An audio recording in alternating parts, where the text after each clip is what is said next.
Hello, my name is Arundhati Krishna, and today I will be talking about the NSPE Code of Ethics.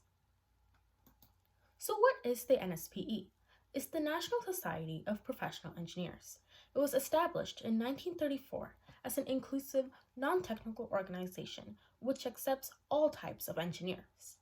It was used to monitor and enhance the safety, health, and welfare of the public and its engineering related businesses.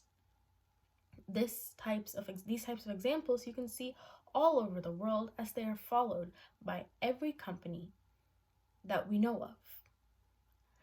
There are also professional concerns by these licensed engineers which are also addressed in these code of ethics.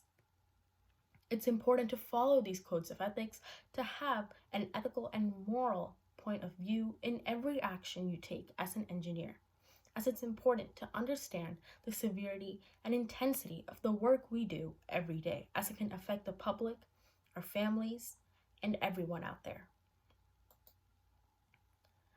The Code of Ethics main code that I decided to focus on was that engineers shall hold paramount the safety, health, and welfare of the public. So this can come in multiple manners, through privacy leaks, through environmental safety, and even the safety of our other employees. We should not aid in the unlawful practices and dishonest enterprises. This is one of the key codes that are mentioned as part of the code that I decided to focus on. Another one is that we must notify our employers of endangerments of life and property.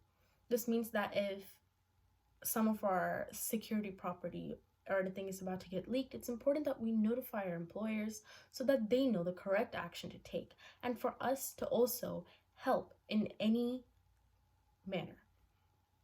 We should also approve our documents that are only aligned with industry standards. As each type of engineer has their own type of industry standards, it's important that we look at the industry standards that are for that type of engineering, such as chemical, mechanical, civil, etc., and make sure that the documents that we approve are aligned with those itself.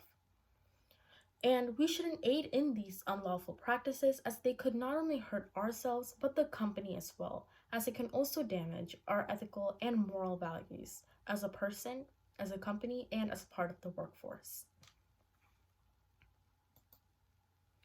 A clear example of why engineers should hold paramount the safety, health, and welfare of the public can be through chemical plants. A very easy example to understand is through physical safety itself.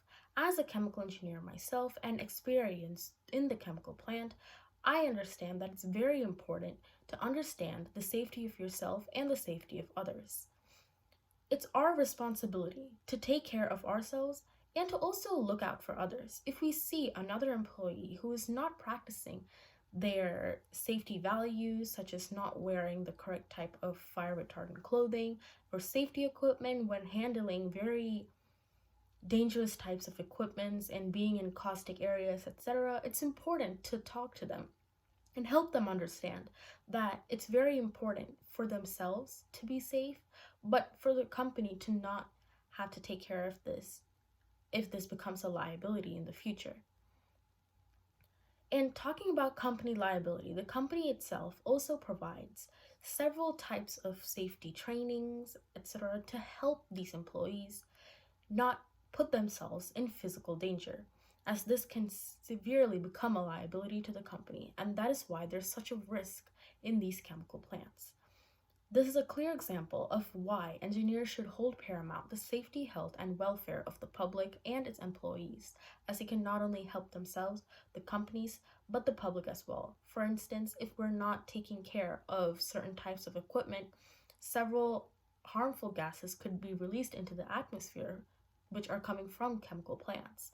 And this would be opposite to the ethical and moral values we hold as a professional engineer.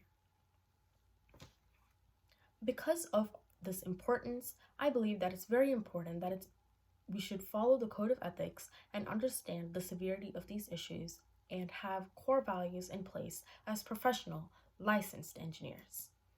Thank you all for listening. I have also referenced the NSPE Code of Ethics PDF in this PowerPoint as well.